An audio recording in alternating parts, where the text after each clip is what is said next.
Dr. Carson, thank you for sitting down with the 74. We're so appreciative of you taking the time. My pleasure. Well, we're here today to talk about education. So let me start with your own education. Yes. And take us back to your childhood and your memories of elementary school, high school, what you think about. Well, I was not a stellar student. I didn't think that I was very smart. And that was an opinion shared by pretty much everyone, except my mother. I was what's known as the safety net. No one had to worry about getting the lowest mark as long as I was there. But, since I didn't think I was smart, I never really tried. And, I was the one cracking jokes and shooting paper wads and getting into trouble.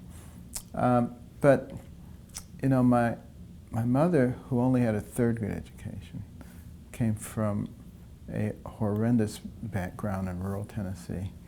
But she always thought that education was somehow the ticket. And she was very disappointed that I was doing so poorly and that my brother was doing so poorly.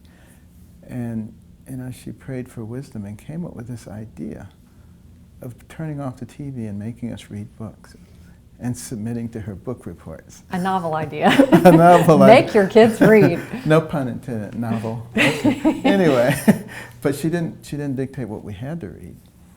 And so even though I wasn't very enthusiastic about the program, in those days you had to do what your parents told you. So, I'm reading these books, and particularly books about people of great accomplishment in all kinds of fields. And I came to the understanding that the person who has the most to do with what happens to you in life is you. It's not somebody else, it's not the environment. And it really encouraged me. And, I started thinking maybe it's not such a wild ideal that I could become a doctor. And, I went from the bottom of the class to the top of the class in less than a year and a half. And just completely changed the trajectory of my life from that point on. There were some, dips and problems, with peer pressure. I got caught up in it for a year in high school. My grades dropped. But fortunately, I got over that and got back on the right track. And then it was just a continued upward climb from there. What was your school like? What do you remember about it? Well, there were several different schools that I went to, several elementary schools. And I thought they were reasonably pleasant places. Some of them were. Some of them weren't that great. There was one private school I went to for 1 year, a church school. We just learned how to sing songs and play on the playground. We didn't really learn anything. So when I came back to Detroit, because we were in Boston, I was really far behind. I think that might have had a lot to do with the fact that I was at the bottom of the class.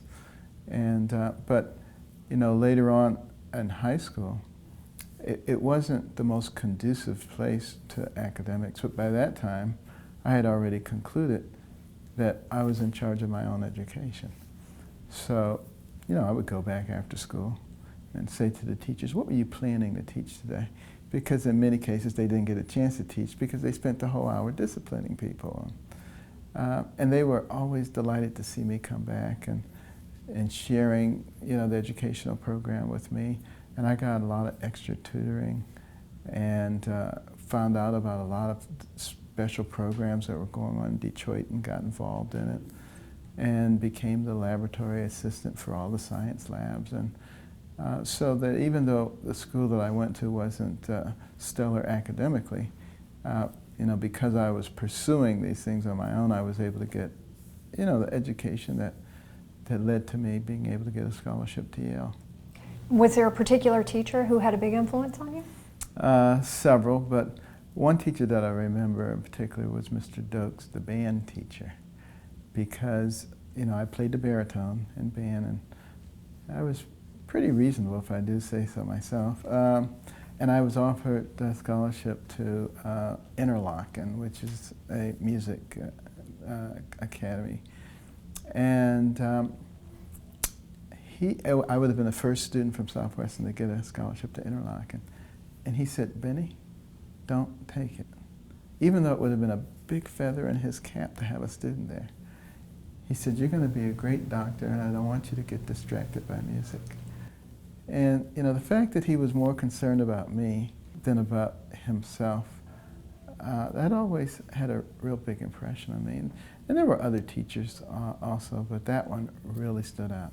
When you look at the public education system in America today, do you see a system that is failing or one that's working?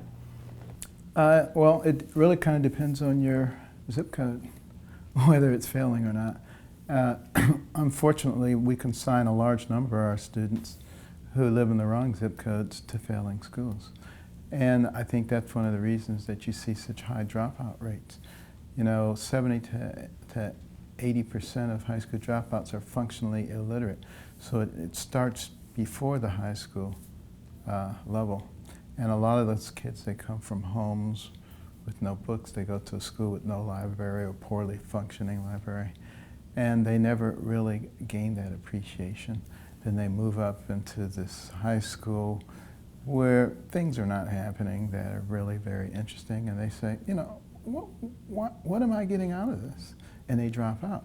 And you see these enormous dropout rates in some of our major cities. This is a real scourge on our society because we have to recognize that for every one of those kids that goes down that wrong pathway, that's one more person you got to protect yourself and your family from, pay for in the penal system or the welfare system. One less tax-paying, productive member of society who may discover the cure for cancer or a new energy source. So we really can't afford to be wasting these people. And so we have got to find a better way to create equality of education. And it simply doesn't exist today. So if you could do one thing, that would improve schools, especially for low-income families, what would it be? Provide vouchers so that they would have choice in terms of the schools that they go to, because we know that the very best education is homeschool. The next is private school, the next is charter schools, and the last is public schools. If we want to change that dynamic, we've got to offer some real competition to the public schools. So there are certainly many families in this country who agree with you. You got 1 million parents on charter school wait list around the country today. But there are a lot of barriers to doing what you say in states around the country. Talk a little bit about what those barriers are. Well, there are travel barriers, there are financial barriers, there are social barriers. So people say, you stay over there, I'll stay over here. There's all kinds of things. But, we're a can-do nation. If we have a will to do something, we can get it done. We can always find a reason not to get something done if we don't really want to do it. Hillary Clinton said something about charter schools this week, especially given that President Obama has been a big supporter of charter schools. She said that she believed, and she has been a supporter of charter schools in the past, but this week she said that she thinks charters are basically cherry-picking kids. And this, of course, comes on the heels of the 2 endorsements that she received from the 2 largest teachers' unions in the country. Are Democrats too beholden to the unions? Of course they are. And, we need to be thinking about our young people. We only have 330 million people in this country. We have to compete against China. We have to compete against India. They have over 1 billion. So we got to develop all of our people. We can't continue like this. So fast forward then, November 2016, you're elected President of the United States, and you start thinking about what to do. Do you want to be the education president? Is it that important to you? It's very important because education is the great divide. And it really doesn't matter what your economic or racial background is. If you get a good education, you're going to be fine. So what can you do as president?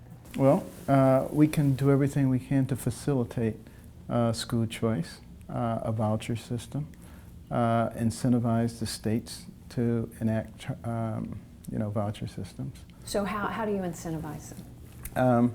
With money. That's generally the way that the federal government influences states.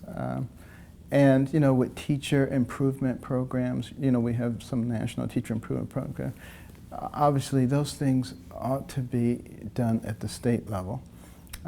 with incentives for if they do them correctly, they can take the extra money and use them for whatever purpose they want to. Those are the kinds of things that get results.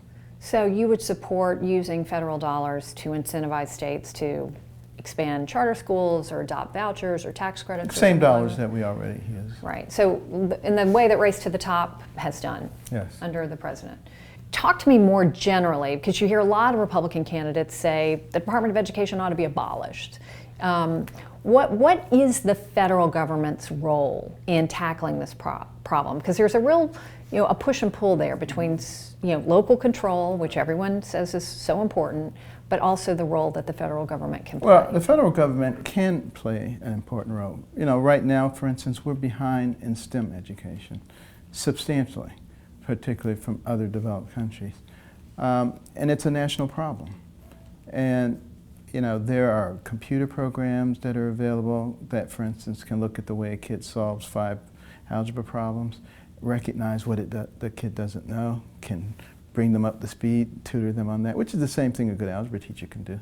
But the teacher can only do it for one student at a time. A computer program can do it for a whole class, a whole school, a whole city. So making that kind of technology available broadly can help us tremendously. Virtual classrooms where you can take the very best teachers and put them in front of 1 million students instead of 30 students.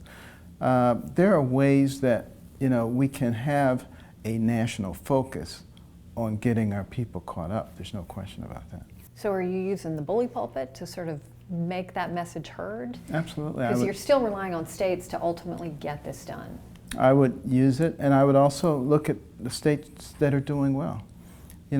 It was intended that we would have all these laboratories in each one of the states, and we could learn from them, and we could, see who is extremely successful, what are the principles that are there, and then we can make that available in other places. That's the tremendous advantage that we have by having 50 states. So let me ask you about Common Core, because we talk, when we're thinking about all 50 states, I think the idea behind Common Core was to create a common set of standards to help each state raise their standards, to bring their best game, if you will. And it has become quite controversial among Republicans. Where are you generally on Common Core? I am generally hoping that it will die a quiet death, and that like I said before, the closest education to home is the best education. And I don't know of any state that wouldn't be very interested in its people being very well educated. One of the challenges, though, I think when you talk about local control, and I guess this is how I think about it sometimes, we talk about defense as a national issue, and military preparedness is something that clearly matters to everyone. But we don't talk about educational goals the same way. And I guess, doesn't our place in the world, our security, our competitiveness depend just as much on our citizens being knowledgeable as it does on military readiness and having enough missiles? I think it does, and in fact, the competitiveness is one of the things that will help us when we allow each of the states to be its laboratory. But what we saw with No Child Left Behind, and I'll ask you kind of more generally what you think about the federal government reauthorization of ESEA, but was, when you set a certain bar and you urge states to meet that bar, they ended up lowering their standards in order to get those federal dollars. So how do you get, if every state has their own set of standards, how do you get everybody to raise the bar? I don't think, my personal opinion, having visited so many states and talked to legislators there and educators there, is I don't think that I've encountered one yet that wasn't extremely interested in being the best or in working toward being the best. And I think the less federal interference, the better. States will be able to set their own standards, work with their local school districts and with parents and PTAs. I don't see a downside in doing it that way. I see a big downside in imposing from above, you must do it this way, this is the standard that we have set. So far, it's created nothing but chaos. But sometimes, in some states, local control does mean union control. You're going to get a different outcome with local control, maybe in New York or California, than you would in other states. Well, with unions in general, I think we have to begin a discussion of whether they're helping us accomplish our goal. The goal is always to educate the children, to make sure that we're turning out a good product. Now, if there's a place that has unions and they're doing that a lot better than other places, I'm all for them. If, on the other hand, the places that have unions are doing worse than the other places, I'm not for them. And I think exposure. I think there are a lot of good people who go into education. And if we make that kind of data known to them, it will influence their support or non-support of the unions. Tell me what you think. There's a debate going on in Congress, has been for a while, about the reauthorization of the Elementary and Secondary Education Act, or what's more commonly referred to as No Child Left Behind. What do you think about it generally? And do you have a view on what it should look like? Generally, I don't want any child left behind, of course. I don't know of anybody who does, but I'm not sure that, again, that we have to nationalize this thing. I think if we do it at a local level and we give people school choice, that will take care of itself. People are not going to want to take their child and send them to a place where they're getting left behind. One of the things that Democrats and Republicans have been fighting over has been accountability measures in the bill to track how those federal dollars are spent. You have a lot of civil rights groups that have been very vocal in saying that the accountability measures are critical to ensure that needed funds are getting to low-income kids. And they say this is the civil rights issue of our time. Is there something to that? The accountability measures, how important do you think they are? Again, I'm going to keep coming back to the same answer. When we have local control and choice, that problem takes care of itself, because people will automatically migrate to the places where their kids are getting well educated. So, that whole argument goes right out of the window. What do you think about our school funding formulas, and relying on local property taxes to fund schools? I don't think that's an appropriate way to do it, because education is not a local issue in the sense that the fabric of our country must be strong. And the way we strengthen it is through having an educated populace. Our founders said that our system of government and our freedom is based upon a well-informed and educated populace. And if we ever become other than that, the nature of the country will change. So that is an essential element to the strength of our country and to our freedoms. Therefore, we need to look at the best way to make sure kids are well educated that is not based upon their zip code. So we have seen an increase in funding of schools over the last few decades, and yet no real change, especially in closing the achievement gap between where low-income kids are and their more affluent peers. What are we doing wrong? We're not giving people school choice. We're not letting them go to the places where they can get a good education. It's relatively simple, I think. I read in an interview you said, I think it was with Glenn Beck, that the Department of Education might, a role for it might be monitoring schools of higher ed for political bias, so that those schools... Extreme political bias, okay. Not just political bias. All right, so that those schools might be denied federal dollars. Is that a role for the federal government to be monitoring well, if federal dollars are going there, extreme political bias should not be part of the mix. And when I'm talking extreme political bias, I'm talking about the university in Florida where the professor said, I want everybody to take out a sheet of paper, write the word Jesus on it, put it on the floor and stomp on it. And one of the students said, I'm not doing that, and he was kicked out. That's extreme political bias. You've talked a lot about school choice, so let me just drill down a little bit more. How do you think about it? Do you think it should be universal, vouchers and tax credits available to anyone, or should it be focused on low-income families? I would start it with low-income families. The goal would be to spread it to everybody. So what do you do in the meantime with the rest of the public school system? I mean, we are seeing schools that aren't meeting the bar at all income levels and in all zip codes. It's not always just concentrated in the low income ones. Unfortunately, you can only do what you have the resources to do. And as the resources expand, recognize that a lot of the things that we do are based upon the economy. The economy has been extremely stagnant for many years now. And that stagnation is because of the policies that we have in place. If we get rid of the policies that prevent people from engaging in entrepreneurial risk-taking and capital investment, and we loosen the bonds on the most powerful economic engine the world has ever known, we will generate plenty of income. And then we have the ability to quickly spread, the kind of choice that we need everywhere. So it's all tied together. Let me ask you about school discipline, because that's also been in the news a lot lately, with a lot of people saying that it is targeted toward minority kids more so than their peers, than their white peers, and that it is, it has a real impact.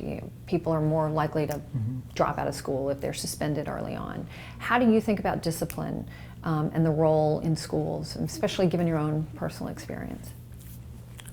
Well, there's no question that if you come from a home environment where you're not getting the kind of training that you might see in a traditional American home, you might have a higher incidence of behavior that might require discipline. That behavior cannot be excused, but I think it's very reasonable to be working with some of the psychologists and various people to talk about what are the best mechanisms for providing guidance and discipline in those situations, as opposed to just throwing the teacher in that situation, right, which is probably going to wind up in a bad place for both the student and the teacher. Who would be your Secretary of Education? Someone who really understood that unless we educate our populace, the fabric is going to unravel. We're going to weaken ourselves, and it's going to jeopardize the future for our nation. Is there anyone in particular that you listen to or talk to on these issues? Lots of people, but that's a decision that I would make down the road. And then finally, you talked a little bit about innovation and the things that we need to be getting into the classrooms. You look at the classroom today and it looks a lot like it did 20 years ago. Or more. Yeah. What can we do? What makes you most excited about innovating and turning our schools around so that we are preparing kids for the 21st century economy? Well, we actually have the capital to do those things. We haven't had the vision to do them yet. So that's what's exciting, knowing that we can do it. We spend a lot of money per capita. I think we're number 3 in the world in terms of per capita spending for education, and yet we're a long way from the top 3 in terms of the achievement. So we just need to use those resources, I think, a little more wisely with a longer-term vision, and bring technology in.